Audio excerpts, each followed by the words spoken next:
The Lord is good. The Lord is faithful. Hallelujah.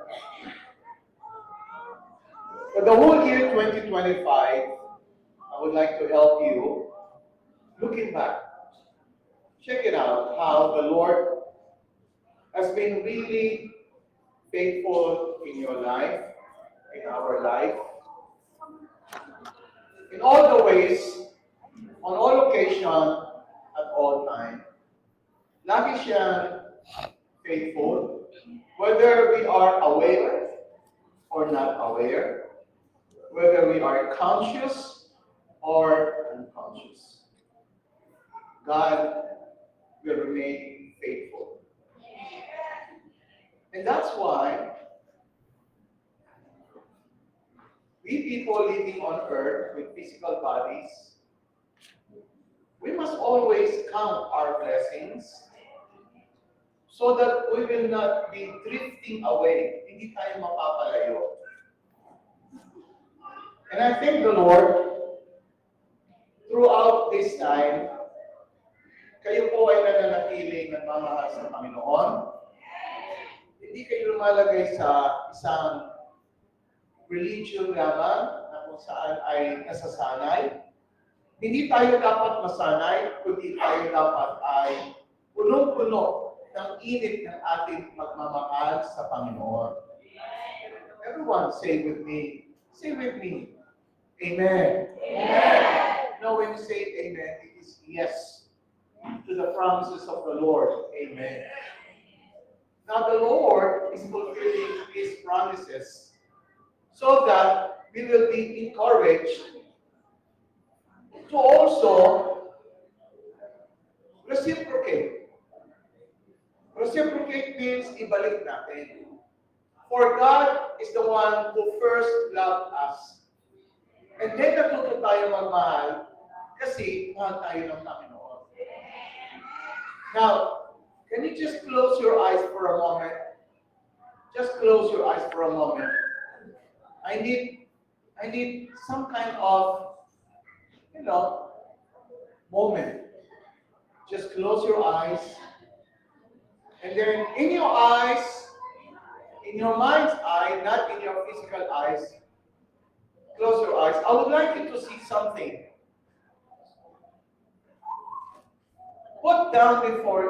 Place before your mind the year throughout 2025 from the month of January to December. January, February, March, April, May, June, July, August, September, October, November, December. Do you know there are 12 months and about 365 days? Imagine na dinaanan mo. Dinaanan mo yan ang dinaanan. Yung iba medyo dumaan sa financial strain, pero naka-recover and much better ang recovery niya. Yung iba may physical, pero pinagaling ka ng Panginoon. Nagbayad ka ng mahal, pero overcome. Now you're back to normal. Yung iba may emotional, may mga friction, but now you're back and reconciled. Just imagine, all of those things are your privileges. Don't look at them as something like na dinaan ng problema. No. They are good ones. All things work together for good. Why? Because you experienced something that you needed in your life, pero sa kabila ng lahat, ikaw ay makalalabas doon. So now, when you look back, napakaganda na naging buhay mo sa year 2025. Now, nakita niyo ba yun? So, feel mo sa loob ng heart mo, be grateful. I just want you to say, maging mapagpasalamat ka. Give the Lord all your thanksgiving. Walang bagay daw sa nangyari sa iyo na hindi para sa iyo. Ano mang pangit, hindi siya naging pangit, but turn siya into a blessing because you learn from it. Now, look at yourself, malakas ka muli at papasok ka sa 2026. Sa next Sunday, I'm gonna give you again the whole month before mo pa dadaanan yan, iba na ang pananaw mo. So, ang nagbabago sa atin, pananaw. Pag mali ang pananaw, mali ang karanasan. Ngayon, habang tumatama ang pananaw mo, lahat ng karanasan mo ngayon, darating pa lamang, ay hiyayakap mo na. Dahil alam mo na, sa kabila ng lahat na yan, pag tinignan mo 2025, napaka-faithful ng Panginoon. Yeah, as you close your eyes pa rin, I would like you to say to the Lord, sa year 2025, habang kita-kita mo ang 2025, kita mo yung 12 months, then sabihin mo sa Panginoon, personally, kung paano ka nagpapasalamat. I would like to give you that chance. Bigyan kita ng pagkakataon. And say to Him, to the Lord, your God, who is in you. Say it to Him how thankful you are kung gaano ka nagpapasalamat. Just say it from your, within and speak to God. Say to God, thank you, Lord, my God. Thank you, Lord Jesus, for the year 2025. I was. Sasabihin mo kung ano ka, masaya ka ba, grateful ka ba? What are you then during those years, or during those months? So now, as you say thank you to the Lord, open your eyes, and let us give the Lord together a big clap to the Lord. Thank you, Jesus. Thank you, Lord. Thank you. Say everyone, thank you, Lord Jesus. Amen. Yeah. So next Sunday, I am going to teach you a little bit how you're going to travel the next 12 months. Dapat alam mo na. Bibigyan ko kayo ng idea. But this time, it's more of Thanksgiving. So before we go further sa mga announcements, tayo po ay kupupuri lang ng Panginoon sa Panginoon. Bibigyan na agad natin ang mensahe para matanong sila. So let us prepare our hearts. And the one that will close the year 2025, we give it as a privilege, okay, Pastor Rodel. So let's, welcome Pastor Rodel to give us this message for the year 2025. Thank you. Thank you, Mr. Rene. Palakpakan po natin ang Panginoon. Medyo iba po yung tone ng boses ko since pa nung tayo ay nag-Thanksgiving sa farm ko. But it was really wonderful po yung Thanksgiving. Palakpakan natin ang Panginoon. Pakiramdam ko talagang, ang kaaway ay may gagawin para, alam niyo po yun, tigilan, para i-distract tayo sa gusto nating gawin at lalo na po sa gusto gawin ng Panginoon para sa ating lahat. Kaya medyo yung aking lalamunan, kagabi pa, isang gabi pa talagang akala ko hindi ako makapagsalita dahil talagang namumuo yung ko sa dibdib, parang something may bumabara. But I pray to God, na sabi ko, Lord, it is your will for me to speak before your people. And I know that you have something, meron kang gustong sabihin sa mga anak mo dito sa church bago matapos ang taong ito. At ito po ako ngayon, tumatayo sa inyo para hindi tumayo para isang may alam lamang, kundi bilang isang pinadaan din ng Panginoon sa karanasan ng buhay na ibabahagi ko rin po sa inyo ang kabutihan ng Diyos, ang katapatan ng Panginoon sa ating lahat. Amen? Muli palakpakan natin ang Panginoon. Amen. Sige po. Kahit kung muna isang daling tumayo, mga kapatid, let's have a short prayer. Hallelujah. O Lord Jesus, we once again thank you, Lord, for this wonderful day na ibinigay niyo sa amin at kami ay muling nagkasama-sama na mga magkakapatid, magkakaisang espiritu at pananampalataya bilang isang katawan mo sa iglesyang ito na itinaguyod po. At salamat, Panginoon, sapagkat kami ay nagkasama-sama sa huling linggo ng taong 2025. At ito inaasahan namin magiging isang, Lord, mahalagang araw upang bago namin tuluyang lisanin ang taong 2025, ay naniniwala kami, ikaw ay maglalahad muli sa amin ng isang napakagandang pagpapalakas sa aming lahat, Panginoon. Salamat, O Diyos, samahan niyo po kami at kasihan mo kami ng banal na Espiritu, ang karunungan at kaunawaan ay sumaamin, O Diyos. Sa pamamagitan mo, kami ay malalakas na, Panginoon. Salamat po, O Diyos. Ito po aming panalangin. In Jesus' name, amen. Okay, please be seated po. Alam niyo po ba ito lang po muna gusto sabihin. Alam niyo po ba na ang pagpasok sa kaharian ng kalangitan, alam niyo po yung kaharian ng kalangitan? Kingdom of Heaven. Everybody say, Kingdom of Heaven. Okay, kailan po ba mangyayari o magaganap yung paghahari na yan ni Kristo bilang tinawag na kaharian ng kalangitan na magtatagal ng 1,000 taon? Kailan po yan magaganap? Okay, pakinggan niyo po mabuti. Yan po yung magaganap pagkatapos na tayong lahat ay humarap doon sa tinatawag na the judgment seat of Christ.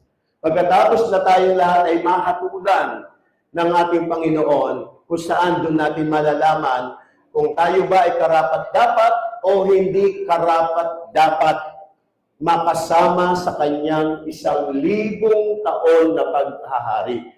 Uulitin ko po sa kaalaman ng lahat, hindi po tayo hahatulan sa judgment seat of Christ kung ikaw ay ligtas o hindi. Dahil the moment tumarap ka sa judgment seat of Christ, automatic ibig sabihin nun, ikaw ay anak ng Diyos. Ikaw ay ligtas. Amen? Ngayon, kaya tayo haharap doon sa judgment seat of Christ upang doon natin malalaman kung ikaw ba ay may karapatang makasama ni Kristo sa kanyang paghahari dito sa ibabaw ng sanlibutan sa loob ng 1,000 taon bilang gantimpala mo dahil sa iyong naging pamamaraan ng pamumuhay dito sa ibabaw ng ito. Na ibig sabihin, dahil sa iyong mga naging gawa. Amen? Now, alam niyo po ba, nakikinig po kayo mga kapatid, alam niyo po ba na ang pagpasok sa kaharian o ang makasama ka ni Kristo sa 1,000 taon ay ito po ang paraan para makapasok ka. Ano po sabi doon sa parable of the talents na sinabi ng Panginoon, to make it short, ikaw na matalino at tapat, pumasok ka sa aking kagalakan. Amen? You wise and faithful. Wise and faithful. Ang kabaliktaran po niyan, para hindi ka makapasok, ay yung sinasabi na foolish and lazy. Katapat ng pagiging wise ay pagiging foolish. Pag hindi ka wise, automatic, foolish ka. Naiintindihan po natin mga kapatid, ibig sabihin ng foolish, mangmang, hangal. Naiintindihan po natin mga kapatid. Pag sinabi naman po natin faithful, hindi po ito yung faithful na tumagal ka lang dyan na nakaupo, faithful ka lang na umaattend, faithful ka lang na nakikisama. Ang pagiging faithful po ay katumbas ng pagiging masipag o hardworking. Nang ibig sabihin, ikaw ay tinawag na faithful kasi talagang tinatrabaho mo ang iyong buhay na maging katulad ng ating Diyos at Panginoon. Amen? Yun yung ibig sabihin ng unfaithful, baka mababaw po yung pag-unawa. Faithful ako kasi lagi ako nag-church, lagi ako ma-attend, lagi ako pumupunta sa gawain. Hindi po. Ang pagiging faithful sa mata ng Diyos ay kung paano mo hinahayaang maiproseso ng Diyos sa pamamagitan ng iyong mga karanasan na unti-unti ang iyong buong pagkatao ay maging ganap na kawangis ng Panginoon habang ikaw ay narito sa ibabaw ng mundo. Amen? Yun ang ibig sabihin ng pagiging faithful. Faithful ka to His will and to His purpose. Nakukuha po natin mga kapatid. So, ibig sabihin ko lang po dito, kung gusto mo makapasok sa kaharian ng kalangitan, which is yan ang pinaka-ultimate goal natin mga Kristiyano. Baka nakakalimutan po natin, may goal tayo. Meron tayong gustong mangyari bilang mananampalataya. Ano po? Iba yung goal mo habang nandito ka sa ibabaw ng mundo physically, iba rin yung goal mo para sa spiritual destination mo. Nakukuha po natin mga kapatid. So, ang goal natin lahat, makasama tayo ni Kristo doon sa kanya 1,000 taong paghahari. Ngunit, ang tanging requirements dyan, kailangan, ngayon pa lamang, maging matalino ka na. Amen? Maging matalino ka. Kaya pala sinasabi sa Efeso, mabuhay kayo ng gaya ng isang matalino at hindi gaya ng isang makmang. Samantalay niyo ang bawat pagkakataon sapagkat ang mga araw ay sadyang masasama. So talagang ang pagiging matalino, hindi ito po yung katalino sa secular, Ito yung pagiging matalino kung saan bukas na bukas ang iyong kaisipan, kamalayan sa mga panuntunan, prinsipyo at batas ng Diyos. Amen? Yun yung matalino ka. Kaya halimbawa, ang paglalaan mo ng oras at panahon kada isang araw sa loob ng isang linggo para makiisa ka sa mga kapatid mo sa Panginoon, para maghandog ka ng pasalamat, yan ay isang prinsipyo na hindi mo binabaliwala. At kung ginagawa mo yan, ibig sabihin matalino. Kaya kayong lahat, matalino kayo ngayon. Amen? Palakpakan niyo pa inyong mga sarili. Matalino kayo. Sabihin niyo po, matalino ako. Okay? Huwag kayo nangyayon sabing matalino kayo. Hindi kayo matalino dahil nag-aral kayo sa Ateneo, sa Lasal, sa PUP at sa matataas na universidad. Matalino kayo kasi marunong kayong magpahalaga sa mga prinsipyo ng Diyos. Amen? Ngayon po mga kapatid, kaya po, ako po personally, ang isa sa mga minamaster ko ngayon, no, meron tayong mastery sa buhay eh. Kung yung iba, minamaster nila eh, may kanya-kanya tayong business sa buhay na minamaster, no? Ano ba minamaster mo sa buhay mo ngayon? Tanungin niyo po yung katabi niyo, anong minamaster mo sa buhay mo ngayon? Siyempre, yung malaman ko yung buhay ng kapitbahay ko. No. Dapat may minamaster ka na, lalo na kung matagal ka na sa Panginoon, matagal ka ng Kristiyano, dapat nasa masteral level na ang buhay mo. Amen? Hindi yung para ka pa rin baby Christian. Hindi yung para ka pa rin alagain. Maraming ganyan ngayon. Ang tagal-tagal ng Kristiyano, alagain pa rin. Kinakailangan mo palaging paalalahanan. Sabihan. Minsan, kinakailangan mo pang takutin. Kaya nga sabi ni Pablo, hanggang ngayon, gatas pa rin ang inyong mga kinakain. Di bagamat sana kayo ay mga tagapagturo na. Pero hanggang ngayon, kayo pa rin yung tinuturuan na parang mga bata. Di ba masakit yun, mga kapatid? Na tagal-tagal mo ng Kristiyano, ilang taon ka na dito sa church, sa clique, hanggang ngayon, nakaupo ka pa lang din. May wala kang ginagawa. May wala kang partisipasyon. May wala kang kinokontribusyon. Maliban lamang sa pagbubutas ng upuan.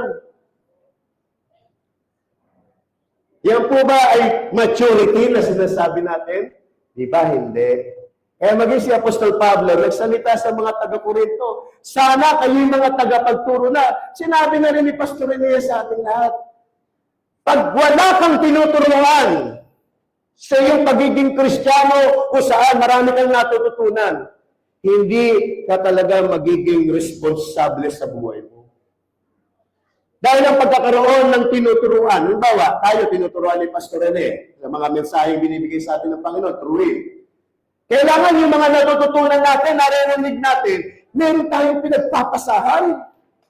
Kung sa iyo, meron dapat din tayo somebody next to us, next to you, na pinapasahan mo ng mga natututunan mo para naman lumabas ang pagiging matured mo na.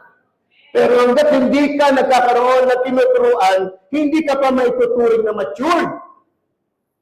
Dahil ang isang matured, ang isang tanging nakakaintindi lang ng salitang responsibility. Amen? Amen po ba, mga kapatid? Kaya nga, kumbaga, huwag nating hayaan yan. Ngayon, palis tayo ng 2025.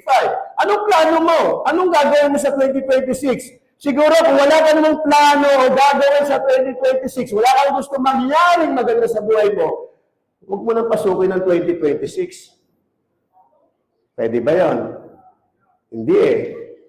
Dahil mahal ka ng Diyos, bibigay niya sa iyo 2026. Pero ang tanong, anong gagawin mo sa 2026? Hindi ko alam, Pastor. Bahala na si Lord. Na naman tayo eh. Di ba? Wala na naman tayong alam, wala na naman tayong nakikita. Para na naman tayong lalapad sa alapaap, sa ulap, na hindi mo alam kung sa kapatungo. Tama? Ganyan ang buhay ng marami. Gusto laging may New Year, tapos sabihin mo, Happy New Year. Paano naging Happy ang New Year? Wala kang ang plano. Ano yung Happy New Year mo? Tradisyon na lang. Happy New Year, Happy New Year. Pero pag nireview mo yung kanyang isang taon, sad New Year.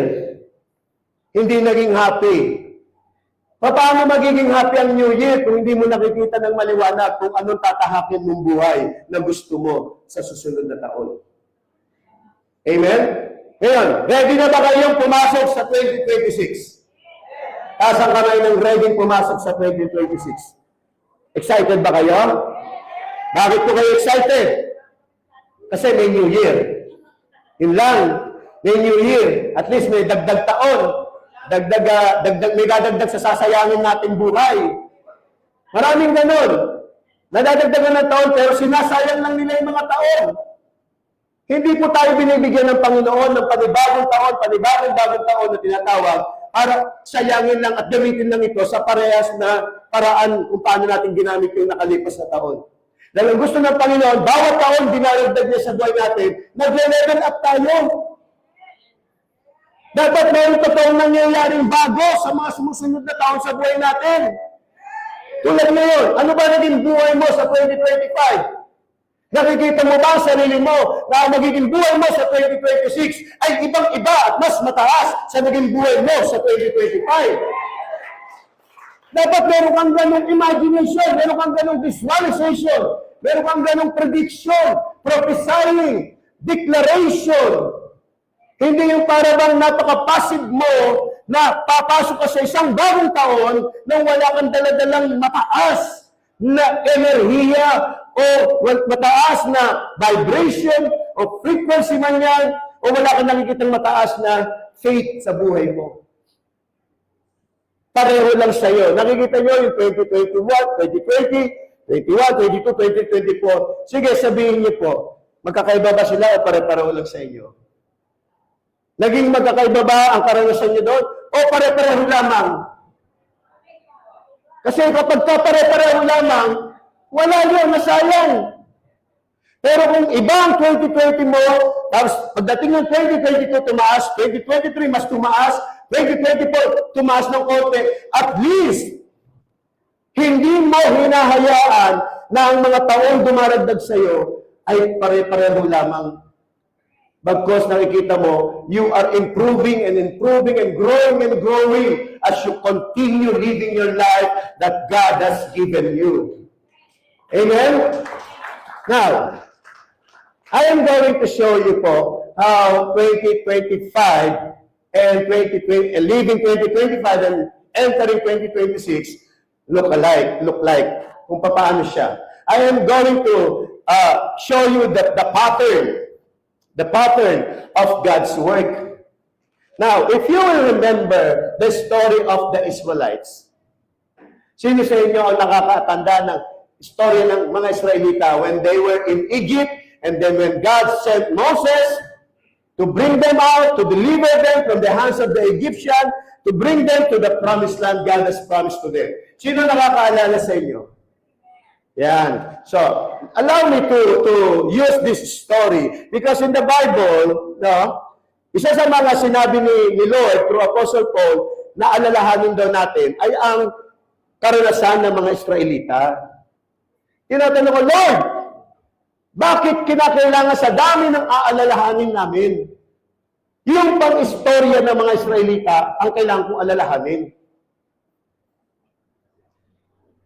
Sabi ng Apostol Pablo, alalahanin ninyo at ayokong kayo'y maging mga mangmang at walang alam sa kung paano ang nangyari sa bayan ng Diyos sa mga Israelita nang sila ay inilabas ng Diyos mula sa Ehipto.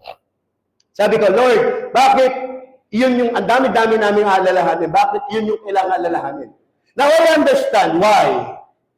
Bakit ko naintindihan? Kung bakit ko naintindihan, yun ang gusto ng Panginoon. Kasi, do you know that the journey and the experience of the Israel from Egypt going to the promised land reflects or shows the full and complete and perfect work of God.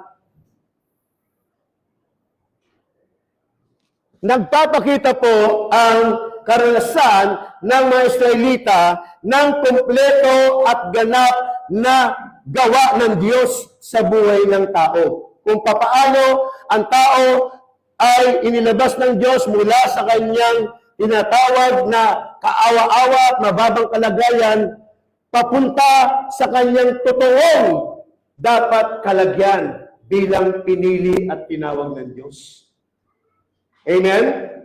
Now, simple as this, let's just say that 2025 or Egypt is your 2025. Amen? Are you with me? And the promised land is your 2026.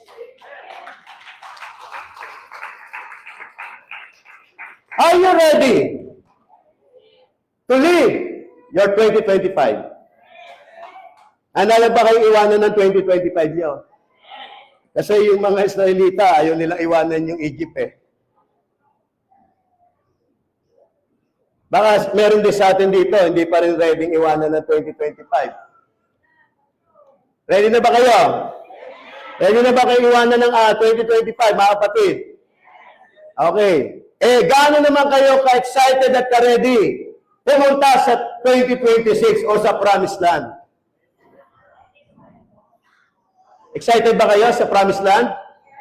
Ano po ba ang meron sa Promised Land? Ano ang meron sa Promised Land? Bakit gusto ng Diyos dalhin ang kanyang bayan sa Promised Land? Dahil ang Promised Land po ay isang uri ng lugar kung saan ang kasaganaan ay nangyayari at nararanasan. Amen? So, saan gustong dalhin ng Diyos ang kanyang bayan? Papunta sa lupa ng kasaganaan. Ano tawag sa Promised Land? Lupain ng kasaganaan. Ano naman ang tawag sa Egypt? Lupain ng kahirapan. Tama? Paghihirap, pagtitiis, kasalatan, kawalan, kakulangan, kahinaan, lahat ng hindi nagpapakita ng imahe ng Diyos sa buhay ng isang tao ay nasa Egypt. Pero sa Promised Land, nandoon ang gustong makita ng Diyos kung sino ka talaga at kung ano ang para sa iyo. Kaya ibig sabihin, gusto ng Diyos dalhin ang kanyang bayan sa lupain ng kasaganaan at doon sila'y mamuhay. Ibig sabihin, ang bayan ng Israel ay nakadesenyo para mamuhay sa kasaganaan at katagumpayan. Siyempre, pag may katagumpayan, may pagtatagumpay, may pagpapasagana. Hello? Kasi noong unang panahon, bago mo makamkam yung mga ari-arian, yung mga property ng mga isang bansa o yung mga mandirigmado, kailangan dapiin mo muna sila. Kailangan talunin mo muna sila. Amen? Bago mo makamkam yung anong tawag doon, ano mo? May word doon. Kakamkamin mo na yung mga gamit nila doon, yaman nila, pero first, kailangan talunin mo sila. Ganyan po ang rules sa gera o sa digmaan. Kaya pag natalo nila, katulad ng panahon nila Abraham, nila mga hari noon, nila Saul, nila David, sa kanila kukunin yung yaman. So, andun yung abundance na. Kaya nga po ang Promised Land, makikita nyo, bago mo maangkin yan, kinakailangan talunin mo muna yung mga nakatira doon. Ano yung mga nakatira doon? Yung mga giants. Ano yung mga giants doon? Tinatawag ng mga Amalekites, Hittites, Jebusites. Ano pa? Hindi nagtatites. Di ba meron din yun doon? O, nag-apin nyo na ba yung Jebusites? Oo. Kailangan gapin natin yan, lalo na yung no-tites. Sino yung na-conquer na? Natalo na yung no-tites? Asang kamay? Yan, nakatingin si Pastor, ha? Nakatingin si Pastor, sino yung mga nagtagumpay na over the Jebusites, the Hittites, the Amalekites, and the no-tites? Yan, hanggang ngayon, Pastor, may natitira pang isa. Ano yun? Yung no-tites. Hanggang ngayon, hindi ko matalo. Abay, talunin mo na yan sa 2026. Amen? Natalo mo na lahat. Yan na lang, kasimple-simple na lang yan. Hindi mo pa yung matalo. Lalo na pag sinabi mong inisip mo na, bakit hindi ko matalo-talo to? Kung alin tayong dapat para sa Diyos at sa Panginoon, yun ang mas dapat mong talunin. Amen? Now, let me go back. Kaya nga po, ang ang experience. Yan ay pinapakita ng Panginoon. Kasi ang dami nating matututunan sa mga Israelita nung sila'y nasa Egypt. Now, why I am saying na the journey, the experience of the Israelites from Egypt to Promised Land ay nagpapakita ng kumpletong trabaho ng Diyos. Dahil totoo po yan. Okay? Alam niyo po na yung tatlong pinapakilala nating R ay nasa karanasan na yan. Yung tinatawag na relationship, everybody say it with me. Relationship, restoration, and yung tatlong yan ay nagmamanifest at na-experience sa panahon nila. At yan ay nagre-reflect sa karanasan din natin ngayon. Number one, isa-isahin ko mga kapatid.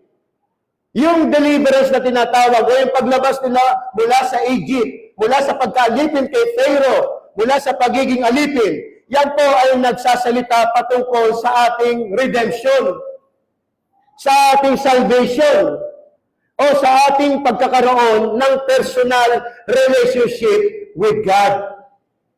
Nakuha? Nakuha niyo mga kapatid? Yung paglabas sa Egypt, okay?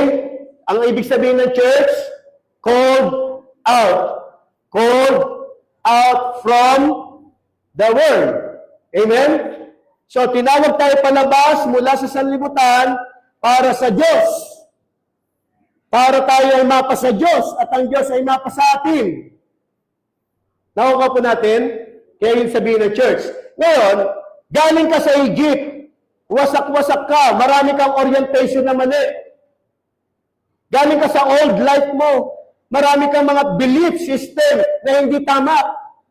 Full of reasonings ka, full of opinions ka, full of alibis ka. Kung ano yung nailikha mong persona sa Egypt, kung saan hindi nakalulugot sa Diyos. Ang kasunod noon, iaayos ng Diyos ang iyong state of being. And that's what you call restoration. I-restore ngayon ng Panginoon ang kabuuan ng pagkatao mo mula sa maling pagkakagamit mo sa dati mong buhay sa kahabaan ng wilderness, doon ipoproseso ka ng Diyos through experience and different way of dealings of life. Nakukuha niyo po mga kapatid? Kaya yung mga nadadaanan po natin sitwasyon sa buhay, mga karanasan natin, that is not to destroy us or to weaken us, but to reshape us, to reprogram us, to reform us, to reset us. Yung mga experience na dinadaanan mo is para ang iyong state of being mo, which is your mind, which is your emotion, and which is your will, ay muling maisaayos ng ayon sa wangis ng Diyos, sapagkat iyon ay paghahanda ng Diyos na ginagawa niya sa iyo para sa susunod na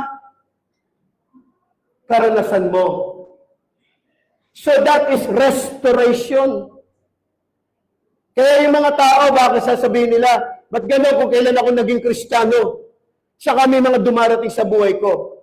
Kasi i-reprogram ka ng Panginoon through experience. Kung dati-dati nagtitiwala ka lang sa sarili mong kalakasan.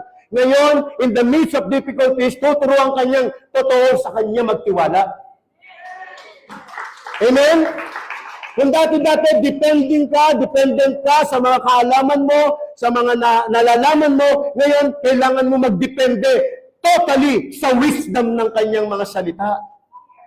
Kung dati-dati nagmamatalino ka sa secular standard, ngayon gusto ni Lord maging matalino ka sa standard niya. Dahil marami naman taong ganyan, di ba? Kahit Kristiyano na, ang mas pinapanigan pa rin nila, pinapanindigan nila, pinapagkatiwala nila, ay kung ano yung nakasanayan nila sa nakalipas na buhay nila. Now, relationship. And then when they got to the wilderness, the work of these restoring works happen, nangyayari doon. Okay? And then after that, ano na ang kasunod ng wilderness? After na ikaw ay ma-restore, after na ikaw makapasa sa restoration na restoring work ng Panginoon. It's time for you to go and possess the promised land. Because you cannot take the promised land, you cannot take and possess the land of abundance, the land of victory, unless your state of being has been restored by the mighty hand of God. Kung hindi mo pinapa-restore ang iyong state of being, yung mind, emotion, and will mo na nanatiling self-dependent at hindi ka totally nagdi-depend sa mga prinsipyo ng Panginoon. Prinsipyo ng Panginoon, pilit mong binakalaban. Yung mga laws and principles nila, pilit mong pinapangatwiranan. I-break ka ng Panginoon dyan. Sayat sa gusto mo, mararanasan mo paano mag-break. Hindi po pwedeng hindi dahil unless ma-restore ka, unless ma-reprogram ka, unless ma-reset ang iyong idea mo sa sarili mo, sa buhay mo, you cannot or you will not be able to go and possess the promised land. Kaya yun ang dahilan kung bakit ang first generation ng mga Israelites hindi nakapasok sa promised land because they will not, hindi sila na-restore along the process. Instead, they go the other way. They took the other way, going against Moses, going against God's instructions, going against God's rules and God's laws, going against the leadership. So, hindi sila nagpa-restore. So, what happened? Hindi nila nagawang pumasok. Ang masaklap pa doon, pati si Moses, hindi nakapasok. Kaya mahirap maging leader. Kaya yung mga mentor nyo, yung mga Dream 7 leaders nyo, maawa kayo. Huwag nyo na idamay. Okay? Dahil sa inyo, sa atin, hindi rin makapasok pati yung leader. So, hindi sila nakapasok. Kailan nakapasok? Yung sumunod na generation during the time of Joshua. Nung panahon na ni Joshua, wala na si Moses. Tapos na yon. Si Joshua at yung generation na yon, yun yung nakapasok dahil nung mga panahon na yon, yung sumunod na generation, malaki na ang natutunan sa unang generation. Hindi na nila hinayaang maging katulad sila ng first generation ng mga matitigas ang ulo, ng mga suwail, ng mga rebelde, ng mga mapaglaban, mapangatwiran. Hindi na nila tinularan yun. Kung dati-dati yung first generation di marunong makinig kay Moses, di marunong sumunod kay Moses, yung panahon ni Joshua, lahat sila marunong na makinig kay Joshua. Hello? Kaya pag hindi tayo marunong makinig at sumunod sa nangunguna sa atin, akala mo magaling ka? Akala mo nangingibabaw ang buhay mo? Hindi po. Naglagay ang Diyos sa buhay natin ng mangunguna sa atin. Hello?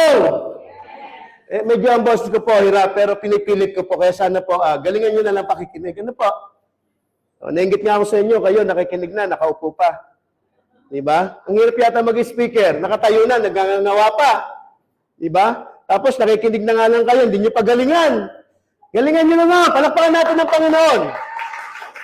So, naglagay ang Diyos sa atin ng mangunguna. Tapos ayaw natin sundin, ayaw natin pakinggan, ayaw natin galang, ayaw natin pahalagan yung mga sinasabi. Mga kapatid, pagka ganyan po ang ating ugali sa buhay natin dito, malamang isa ka sa mga tutuklawin ng ahas. Amen? Kasama ka sa mamamatay. Sa mamamatay spiritually, you will become so unproductive. Walang mangyayari sa buhay mo na kakaiba. Mistulang katulad ka rin ng isang patay na walang pagbabago. Ang buhay may pagbabago. Sabihin niyo po sa katabi niyo, ang buhay ay may pagbabago. Buhay ka ba? Sabihin niyo sa katabi niyo, tanungin niyo po, buhay ka ba? Kung buhay ka, sabihin niyo, so magbago ka. Hindi, si Lord magbabago sa akin. Kala si Lord, mali, hindi si Lord na magbabago sa atin ng ganun-ganun lamang. Ikaw ang magdidesisyon kung gusto mo magbago o hindi. Pag nagdesisyon ka na handa ka na magbago, then God who is in you shall strengthen you. But unless you desire something, God will not move. Hindi basta makikailam ang Diyos na nasa sa iyo, kahit ang lapit-lapit na niya sa iyo, kahit isang bahid lang ng buhok ang pagitan ninyo, Hindi siya basta kikilos unless ikaw magdesisyon para sa sarili mo. Kaya mahalaga ang mga desisyon nyo, lalong-lalo na sa pagdating ng 2025. Now, ang dami kong gusto ipaliwanag dito dahil nang ipinakita ng Panginoon sa akin, napakaliwanag. Alam niyo po ito, ha? 2026 o 25. Okay? Ano ang mga dapat gawin sa 2025? Alright. Dapat, number 1, grateful tayo. Kahit papano, ano man ang dinaanan nyo sa buhay nyo, ano man ang 2025, let's just be grateful. Palakpan natin ang Panginoon. Walang taon na hindi ang Diyos ang nagbigay sa atin. And with that, lagi tayong magpasalamat, whether naging productive ka o hindi, naging fruitful ka o hindi, still give thanks to the Lord. Amen? Whether may mga naranasan kang hindi maganda, may mga ups and downs, still be thankful to the Lord. Amen? As Colossians o 1 Thessalonians sinabi doon, be thankful in everything. In all circumstances na dinaanan mo sa buhay mo, still, the best thing to do is to be thankful. Amen? Number 2, in 2025, ano pa ang dapat natin gawin? You must get what the lesson should have learned. Ibig sabihin, bago mo iwanan ng 2025 mo, dapat alam mo rin naman yung mga lesson learned. May mga bagay kang hindi mo nagawa. Katulad halimbawa, sa Dream 7, nagsabi si pastor na, dapat 200. Hindi namin nagawa, mga leaders, and we humble ourselves to that, na hindi namin nagawa. So, anong lesson learned? At kayo rin, bilang mga member, bakit hindi natin nagawa sa team? Ano rin ang lesson learned? Because you do not cooperate, you do not participate, you do not follow the instructions. So, there are many things to learn in 2025.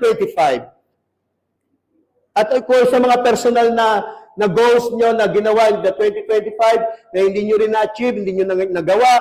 So, lesson learned, anything. Huwag nyo iiwanan ang 2025 nang wala kayong baon-baon na mga natutunan.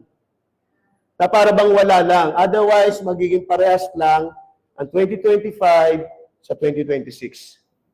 Dapat may lesson learned. And lastly, doon sa Egypt, o sa 2025 natin, whatever it was, ano man ang nangyari, nagdaan, past na yan. Amen? The moment pumasok tayo, nag-step in tayo sa 2026, leave 2025 behind. Wala nang lilingon. Nagets nyo? Hindi katulad ng mga Israelites, nakalabas na pero pilit pa rin nilang inaalala. Buti pa noon, nung nandun kami, buti pa nung dati, di ba? Hindi nila ma-cut off yung kanilang awareness and consciousness, yung feelings nila, yung thoughts nila sa past. Tandaan ninyo, kapag ang isang tao hindi makakawala sa nakaraan niya, wala yang pupuntahan. Kaya importante, marunong tayong pumutol ng mga bagay na tapos na. Gaano man yung kabigat, kasakit, kakomplikado, kagulo, just leave behind what is past. Amen? Miski yung mga taong nagkasala sa inyo, huwag nyo nang baunin yung galit nyo sa 2026. Baka naman naka-lunch box pa yan. Nakabalot pa yan. Pastor, dala-dala ko, binalot ko pa nga mas maganda eh. Yung galit ko doon sa isa, dala ko pa rin yan hanggang 2026. Dapat, ang dala nyo na sa 2026, forgiveness na. Amen? Amen. Say amen. Ilang araw na lamang, 2026 na, baka ang mga baon yung pagkain ay panis. Huwag kayo magbabaon ng panis. Kung baga sa biyahe, kayo magbaon ng panis sa mga lunchbox nyo. Baon ninyo mga fresh food, mga healthy food. Huwag yung mga pagkain, sasakit lang ang tiyan nyo. Abay, ang hindi magpatawad sakit, ang dulot niya sa iyong kaluluwa. Alam niyo po may mga taong may unforgiveness, may sakit yan. Totoo po yan. May sakit ang kaluluwa ng isang taong hindi marunong magpatawad. Sige. Baunin niyo yan next year. Nag-umpisa pa lang next year, may sakit ka na.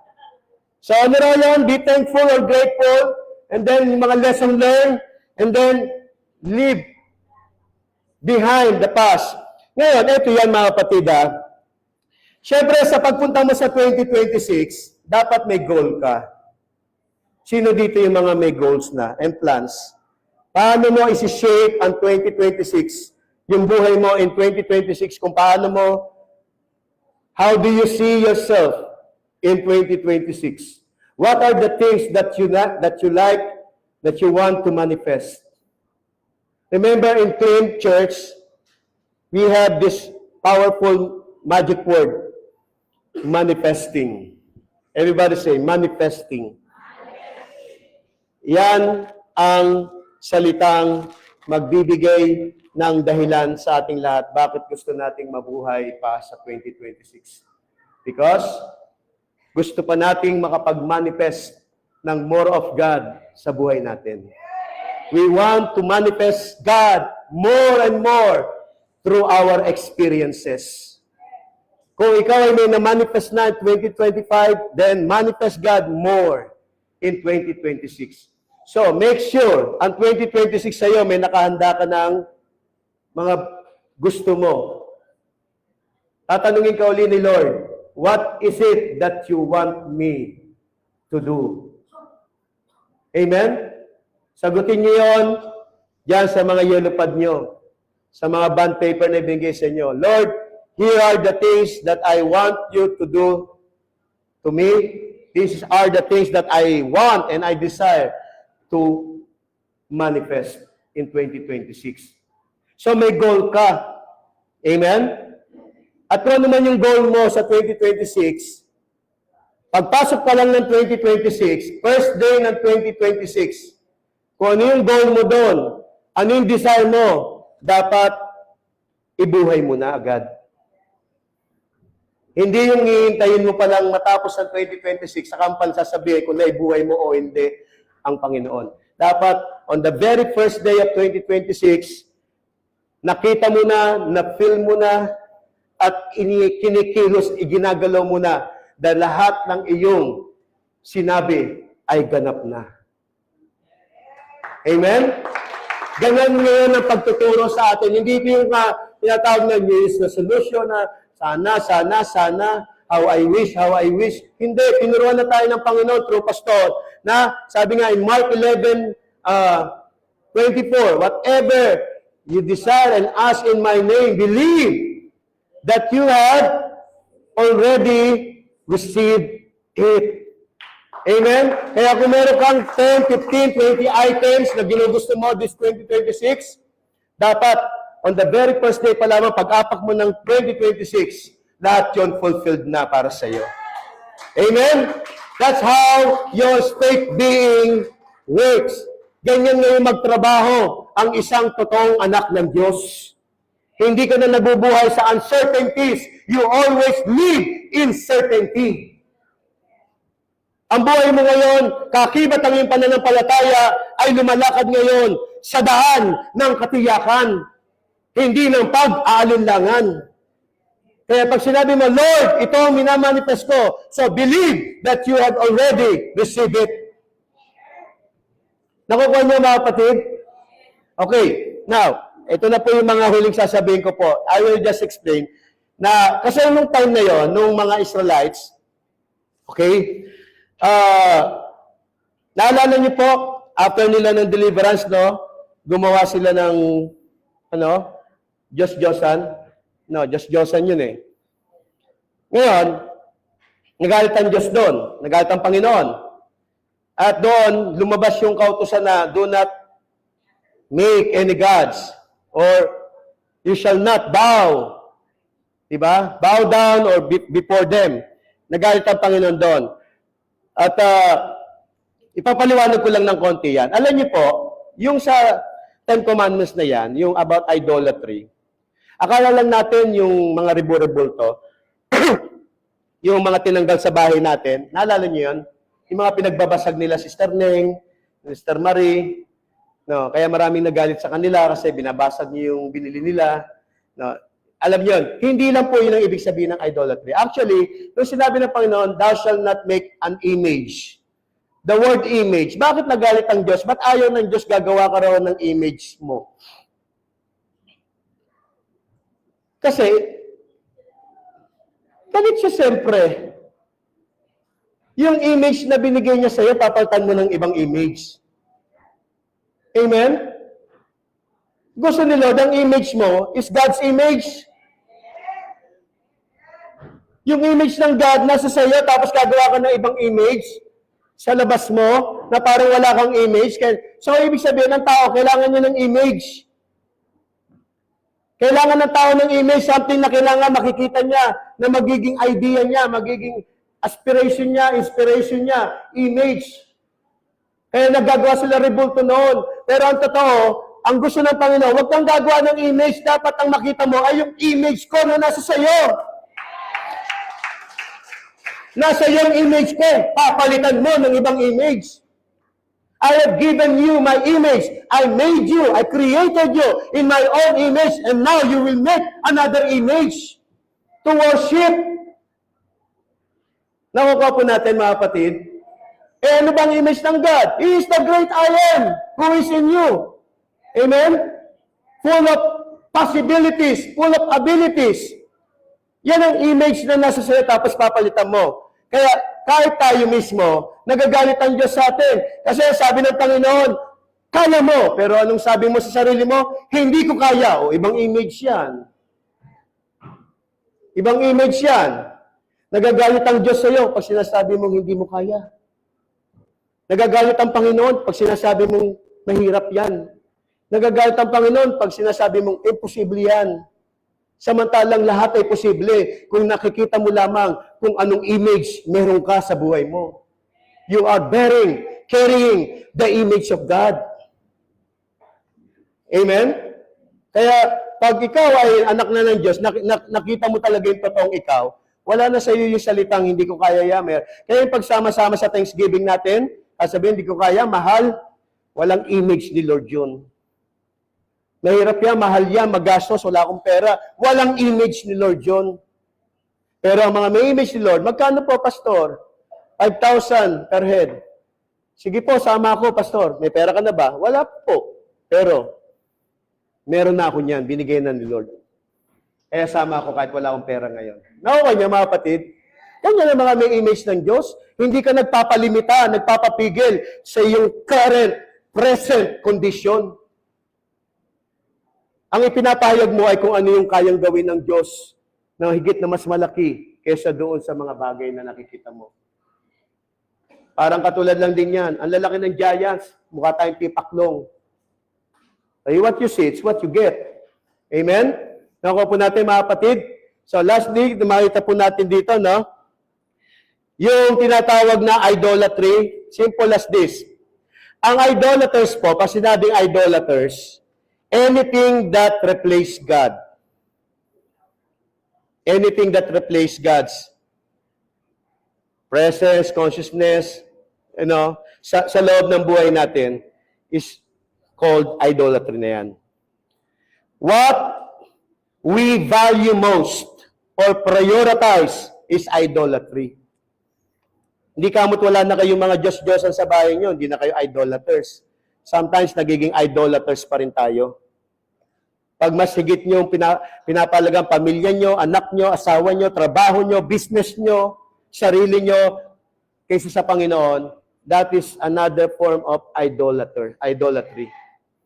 Amen? And remember, God is a jealous God. Kaya nagsiselos ang Panginoon. Para bang akala mo, mas maraming ginawa sa iyo ang pamilya mo kaysa sa Diyos. Kaya kung gayon na lamang mo, ipagpalit ang Diyos sa pamilya mo, sa trabaho mo, nakala mo, hindi nanggaling sa Diyos. Medyo masakit po yung sinasabi ko, pero totoo po ito sa ating lahat. Amen? Kaya careful tayo. Tayong lahat yon. Careful tayo sa lahat ng tinatanggap nating blessings. Huwag nating hayaang ang mga blessings na yan ay mas mangibabaw kaysa sa Diyos. Amen? Wala kang trabaho ngayon, tapos magkakatrabaho ka, sigurado yan. Siguraduhin mo lang, you still love the giver, not the gift. Diba? You still value the giver, the source, and not the product. Doon mo ipakita na the more. Kaya nga sabi ko nung Thanksgiving, kung pakikinggan ko yung matatanda, sabi nila, "Oy, yung anak mo, wala pa 1 buwan yan, binibiyahan mo yan, magkasakit yan, bla bla bla bla bla bla, pati asawa mo, ganito, magkaroon yan ng binat yan." Sige. Sabi ko, "Lord, baka pag pinangatwiran ko to may mangyari lalo." Sabi naman, "Hindi, maintindihan ni Lord yan." Yan tayo puro tayo maintindihan ni Lord Ikaw ba naintindihan mo si Lord? Na siya'y seloso rin. Seloso siya. Mas gustuhin ko ng i-risk yan kaysa singilin ako ng Panginoon. Hindi ko ginawang dahilan. Sinama ko. Nag-Thanksgiving kami. Nagbayad. Oh, may nangyari ba? Wala. Bakit? Dinadala ko nga yun sa trabaho ko. Wala nangyayari. What more kung dalayin ko pa yun sa Panginoon mismo? Hindi nga ako natakot dalhin sa Batangas yan Doon sa project ko doon Sa Dasma, doon sa project ko. Gumagala na yan. What more, dalhin ko sa presensya ng Panginoon. Nanako kanya ibig ko sabihin? Meaning, hindi ko hahayaan na ang blessing ni Lord sa akin maging sagabal at mas parang yun yung itataas ko kaysa sa Panginoon na pinanggalingan na lahat ng kabutihan ng buhay natin. Amen? So, isa na yun yung mga lesson learned. At ngayon mga kapatid, ito ang ginawa ko. Before I end up, this is my closing. Sa wilderness, alam niyo po, bakit hindi nakapasok ang mga Israelita sa wilderness, sa promised land? Ano ba ang naging ugali, karakter, behavior ng mga Israelita nung nasa wilderness habang sila ay pinoproseso ng Panginoon? Andoon ang complain, andoon ang murmuring, andoon ang rebellion, andoon ang discontentment, nandoon ang insubordination. Makikita niyo po, ang mga bagay na ginawa ng mga Israelita, nawawala na yung mic ko. So, ngayon mga kapatid, ito po yan, ito ginagawa ko. One thing, what I do po sa buhay ko, bakit ini-enjoy ko yung buhay ko ngayon, kasi ako po, ang ginawa ko ganito. Ito, personal ko, pwede niyong gayahin, pwede niyong kopyahin. Lahat ng mga nasa paligid ko na nakaka-distract, kung tawagin yung mga obstruction, external obstruction sa inner peace ko, meron tayong tinatawag na inner peace. Sabi nga ni Pastor Rene, tinuro sa amin, the highest and the most powerful vibration is not love, kundi yung tinatawag na peace.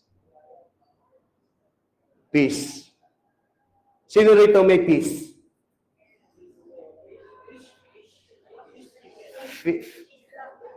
Kapayapaan na lang, para hindi kayo malito.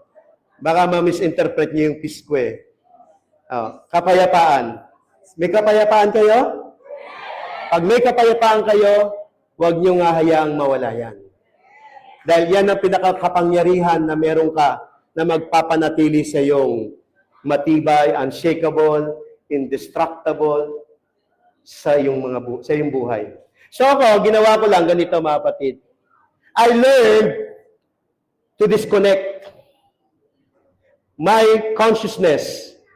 I learned to detach my mind, my emotion sa lahat ng mga tao, sitwasyon, bagay na nakapagpapawala ng peace ko. Kaya even ang complain, alam niyo ang pagko-complain sa buhay, that drains your inner peace. That will only drain your inner power. Kaya complaining is not really good at all. And that's why the Bible is very strict, telling us, do everything without complaining. Because complaining is a poison. Ito ay isang malaking obstruction na sisira sa iyo, titigil sa iyo for you not to manifest the God in you. So meron tayong mga tinatawag na external obstructions. Ino-obstruct niya, sabihin, pinipigilan niya yung liwanag mula sa iyo, makalabas.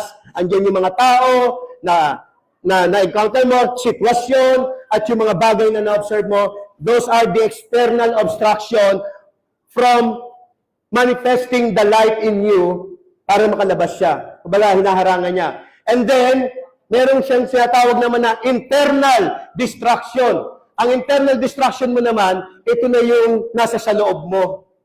Kaya kung meron kang unforgiveness, may hatred ka, may bitterness ka, may laziness ka, may complacency ka sa buhay mo, those are the internal distraction that you have to overcome.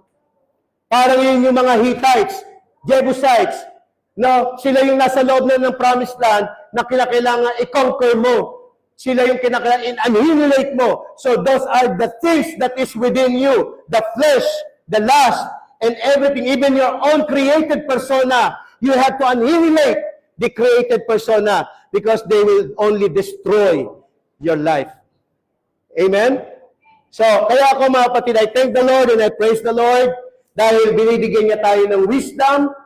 Kaya ako, ang minamaster ko na ngayon, tinuturo ko lagi sa sarili ko ngayon is how to maintain and keep myself on the right track of following and obeying the laws and principles ng ating Panginoon. At yan ang babaunin natin for the year 26. Shall we all stand po? Tayo pong lahat tumayo, mga kapatid.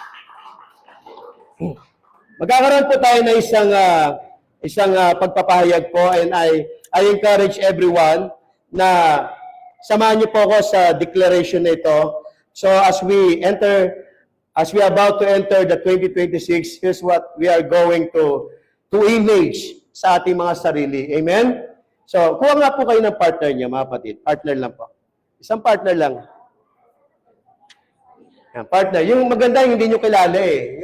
Wag naman yung laging kakilala na lang. Oo. Yung hindi nyo kakilala naman, kayo na lang lagi eh. Kuha kayo ng partner nyo na mapipil nyo at gusto nyo i-share yung energy nyo. Kuha kayo ng partner nyo. Yan. Huwag yung pamilyar. Okay? Yan. Sige po. Okay na? Ready na kayo? Lahat ba may partner na, mga kapatid? Lahat may partner na? Kung hindi nyo kilala yung partner nyo, tanungin nyo muna yung pangalan mo. Who yun? Sabihin nyo. Sino ka? Anong name mo, kapatid? Magkakilala na naman. Okay, are you ready? Now, gusto ko sabihin niyo po ito with all your strength, no? With feelings. At talagang sabihin niyo ito as a declaration of your faith and as an expression of your being God's image. Okay, sabihin niyo po ito sa isa't isa. Huwag kayong mahiya. Sabihin niyo ito, parang sabihin mo sa kasama mo talaga, this is what I am, this is who I am, this is what I'm going to be in the year 2026. Amen? Are you ready? Okay, say it. I am chosen and appointed to live in fruitfulness and abundant life in 2026. Next, I take the full responsibility to lead. Tumingin kayo sa kausap nyo. Sabihin nyo dyan sa kasama nyo. Okay, sa akin tumingin. Kausapin niyo yan. Magkausapan kayo. No? Sabihin nyo ng with confidence. Ulit. I take the full responsibility to lead, to manage, to rule, to discipline, to teach, and to govern my mind, emotion, and will to be obedient to Christ my Lord. Yan. Next. I will not let anything nor anyone to distract and destroy my inner peace that brings me to harmony with God and with other people. Yan, importante yan. Say it with boldness, ha? I am a son of God. I am God's manifestation. I am a winner. I am a champion. And I am God in me. Say it again. I am God in me. Say it again. I am God in me. Ayan, this time gusto ko with ano na kayo, with harmony na kayo ng kausap mo ha. Hindi na to kanya-kanya. Now say it, we can make things happen. Sabihin, hindi pa tapos. Sabihin niyo doon sa ano niyo, sa ano, yung may yanig sa katawan, parang we can make things happen, ha? We can do it just like Joshua and Caleb. We can certainly do it. We can take and possess the land. Say it again. We can make things happen. Well, okay. Again, we are God's expression in the physical. We are more than conqueror because we are God's in the image of God. And we can do all things through Christ who strengthens us. Amen. Hallelujah. God bless po sa inyo lahat. Happy New Year sa inyo lahat.